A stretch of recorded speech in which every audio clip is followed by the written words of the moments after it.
An international conference on war memorialisation has just been held in Dunedin as the first of its kind.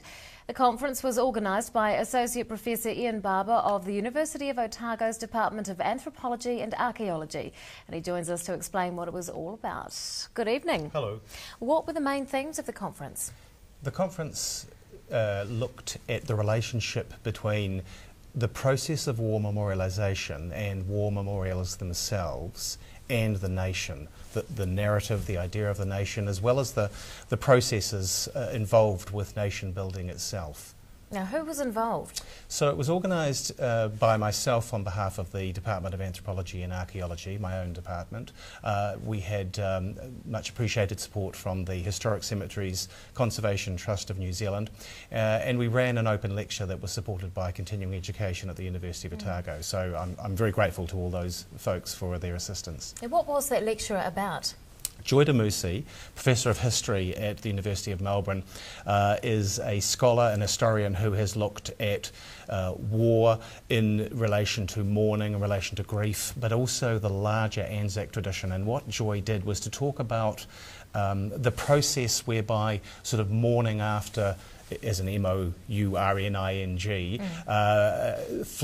after war deaths sort of flowed into and became this sort of larger tradition perpetuated over time, which in her view has made it difficult for us now to look critically at the wars that were responsible for the deaths, for war deaths and memorialisation ultimately. So it was a very provocative talk, but really interesting.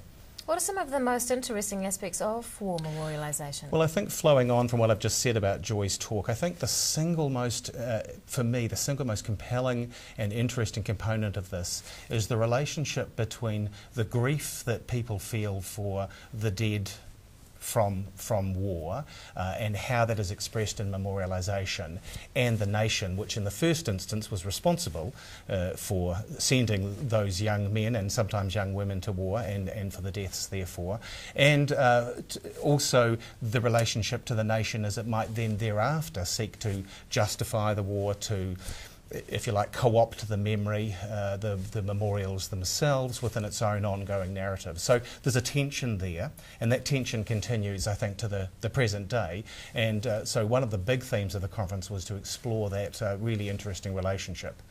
Can you give us some local examples? Sure, of war memorialisation.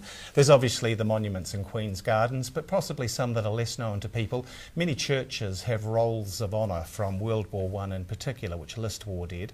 There's also a roll of honour, however, in the railway station, as well as a plaque from the train, the Passchendaele, which, as you can tell from the name, was a memorial train in and of itself. And that plaque, one of those plaques from the Passchendaele, or possibly a replica, there's a little bit of a debate about that, is affixed to the outside of the railway station building. What did you learn from the conference? One of the things that really struck me, I think, was just the diversity of memorial monuments, and that diversity includes the more expected memorials, cenotaphs, etc.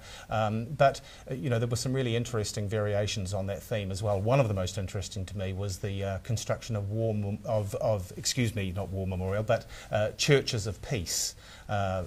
Peace churches that were constructed particularly in the decade after the First World War, which suggests to you that memorialisation is not just about glorifying war, that a lot of narratives and reflection come out of the process of war and can be explored in the process of memorialisation. Associate Professor Ian Barber from the University of Otago, thank you very much for your time.